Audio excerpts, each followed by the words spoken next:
자, 보도록 하겠습니다. 자, 먼저 이 책을 읽을 때는 본 것과 깨달은 것과 적용할 것에 대해서 잘 캐치를 해야 합니다. 그래서 본 것이라는 것은 독서 노트에다가 지금 책을 읽고 반드시 기록을 하시는 게 좋은데요.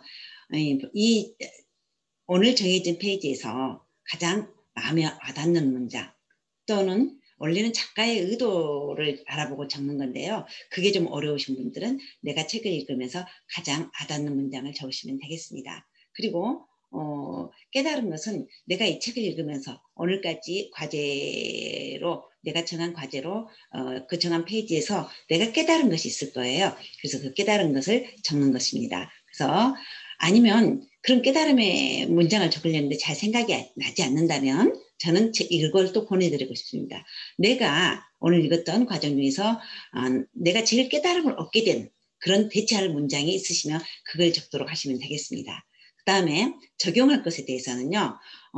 내가 일상생활에서 어떤 것을 오늘 읽은 것 중에서 적용을 할 것인가 아니면 또 내 업무에 어떠한 것을 적용을 할 것인가 그걸 생각해보고 적는 겁니다. 그리고 그것을 실행에 옮기는 거죠. 자, 독서는 왜 하는가요? 맞아요. 변화되기 위해서 합니다. 우리가 말로 해서는 안 되기 때문에 이 글을 보면서 쭉 읽어가면서 자기 정신이 바뀌면서 결국은 그거를 행동에 옮기기 때문에 결국은 책을 읽는다는 것은 변화를 의미하고요. 교육도 변화가 없으면 교육을 받으나 마나 하죠. 그래서 변화입니다. 그래서 우리는 뭔가를 알았다 한다면 반드시 변화해야만 그게 실은 인간인 거 맞습니다. 자, 그리고 그러게 하기까지는 네 가지 관리를 잘해야 한다 그래요. 먼저는 시간 관리, 그리고 목표 관리, 그리고 기록 관리, 지식 관리입니다. 그래서 이 시간 관리를 잘 해야 하는데 그러려면은 패러다임을 바꿔야 합니다. 여태까지 해왔던 그런 습관이 아니고 완전히 바꿔서 새로운 습관, 새로운 이 시간을 관리를 하라는 거죠. 그다음에 우리가 생존력을 키우기 위해서는 자기 목표 관리가 잘 되어야 합니다. 무작정 간다고 해서 되는 거 아니죠. 목표를 세워놓고 그 목표에 맞는 일을 하고 있는지 그 목표에 맞춰서 모든 것을 계획을 짜서 실행에 옮기고 있는지 그걸 살피라는 것입니다. 그 다음에 기록 관리죠. 기록 관리는 내 안에 잠재된 인사이트를 깨우기 위해서 이걸 다시 적는 거예요. 봤으니까 본 걸 다시 적고요. 그리고 언젠가 시간이 나면 잠깐 그걸 또 보는 거예요. 그래서 또 보고 또 보고 또 보고. 그래서 에빙하우스가 어때요? 하루 한 시간이 지나면 30%를 잊어버리고 하루가 지나면 80%를 거의 잊어버린대요. 그래서 우리가 날마다 또 읽고 또 읽고 하면서 잊어버릴만 하면 잊고 잊어버릴만 하면 잊고 해서 계속 또 쌓아간다는 거죠. 자, 그 다음에 지식관리는 내가 이것들을 배운 것들을 반드시 실행에 옮겨서 이 지식들이 이 행동에 내가 수반될 수 있게 한다는 거죠. 그래서 이런 것들을 옮겨가는 것이 독서천재가 된 홍 팀장에서 강규영 작가가 저에게 일러줬던 것들이죠. 자, 그 다음에 이렇게 3P 싱크와이즈를 갖다가 제가 3P 파워포인트로 변환을 시켰더니 아까 그게 이거였죠. 근데 이렇게 나왔어요. 그래서 이렇게 똑같은 볼까요? 이렇게 싱크와이즈에 썼던 걸 글을 써야 하는 이유에 대해서 글을 쓴다는 것은 왜 글을 쓰느냐? 내가 전문가가 되기 위해서 글을 쓴다는 거죠. 또한 글을 쓰면 나를 알기 위해서 쓴다고 합니다. 그 다음에 책을 온전히 다 소화하기 위해서 쓴다는 거죠. 그리고 내 경험으로 타인을 도와주기 위해서 글을 쓴다고 하는 거죠. 자, 전문가가 되기 위해서 글을 쓴다는 것은 자, 전문가라는 것은 해당 분야에 글을 잘 쓰는 사람을 전문가라고 한다고 해요. 그래서 내가 전문가라고 한다면 글 쓰는 것이 있어야 되잖아요. 그래서 글을 쓴다고 합니다. 그리고 이 전문가가 되기 위해서 전문가는 가르칠 수 있는 사람이 돼야 한다는 거죠. 그러면 잘 가르치려면은 이 글을 쓰고 내 거화가 되어야 하기 때문에 그래야만 가르칠 수가 있기 때문에 이렇게 준비를 해야 한다는 거죠. 그 다음에는 전문가로 성장하기 위해서는 전문가는 언제나 서적이 있죠. 본인이 저서가 있기 때문에 그런 전문가로 성장하기 위해서 이 글을 쓴다는 거죠. 다음에는 이 시대의 변화에 맞아야 한다는 거죠. 전문가가 예전에는 그냥 있는 책을 가지고 강의만 잘하면 됐는데 지금은 전문가이니까 거기에 대한 글을 정도는 써놔야 되고 지금은 이 시대가 글을 잘 쓰다가 성공하는 시대로 바뀌었다는 거예요. 그러니까 시대 변화에 맞는 전문가가 되는 방법을 우리가 찾아야 되겠습니다.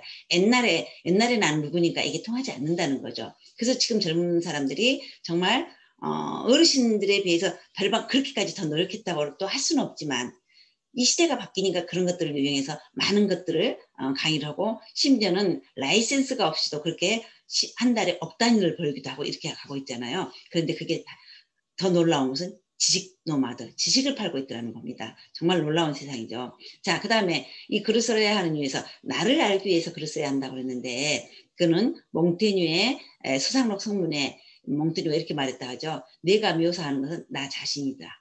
몽테뉴가 어떤 글을 썼어도 결국은 그 묘사한 것들이 본인이었더라는 거죠. 그러면 내가 나에 대해서 잘 몰랐는데 내가 써놓은 글을 보면 그게 바로 나라는 거예요. 그래서 나를 객관화시킬 수 있는 것이 어쩌면 그릴 수 있다는 거죠. 그래서 나는 내가 써놓은 내 글을 보고 나를 고쳐나가고 나를 발전시켜 나가는 취지에서 글을 쓴다는 것입니다. 그 다음에 나를 묘사를 해서 내가 나를 알게 된다는 거죠. 그래서 나탈리 고돌드버그는 뭐라고 얘기를 했냐면 뼛속까지 내려가서 글을 쓰라고 그래요. 그래서 뼛속까지 깊이 자기를 파고 글을 쓰라는 얘기겠죠. 자, 그 다음에 쓰기 연습을 한다는 것은 자신의 삶을 살아갈 힘을 얻는 계기가 된다고 그래요. 그래서 이로 인해서 삶을 뱉어낼 힘을 얻기도 하고요. 또 경험한 것들로 인해서 자신감을 갖기도 해요. 저도 그런 경우인 것 같습니다. 산전수전 공중전을 거치다 보니까 웬만한 어려우면은 제가 신한테 대항하는 것 같아요. 알아서 하세요. 저는 갑니다. 알아서 해주세요. 이런 오기가 생기는 것 같습니다. 자, 그 다음에 가치 있는 삶을 살고 있다는 믿음을 갖는 겁니다. 자, 자기 자신이 항상 믿음을 가져야 돼요. 자기가 자기를 믿지 못하면 그 꿈을 놔버리게 되잖아요. 그래서 먼저 자신이 정말 잘 가고 있는가를 확인을 하고 그 믿음을 갖는다는 거죠. 그 다음에 책을 소화하기 위해서 글을 또 써야 한다 그랬는데요. 자, 그런다면은 어떻게 책이 소화가 되겠어요? 네, 책에서 얻은 생각이 나의 삶의 통합이 돼야 돼요. 통합이 안 됐다는 건 소화를 못 시켰다는 거잖아요.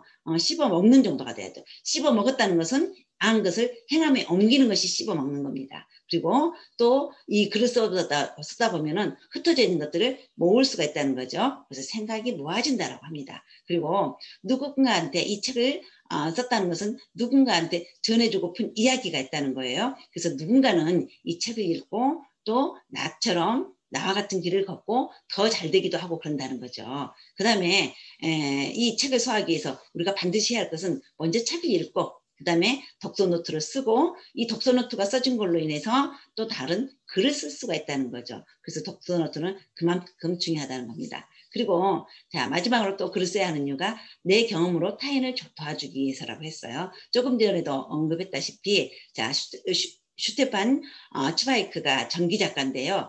자신의 삶을 서술하는 것이 모든 사람을 위해 하는 것이라고 합니다.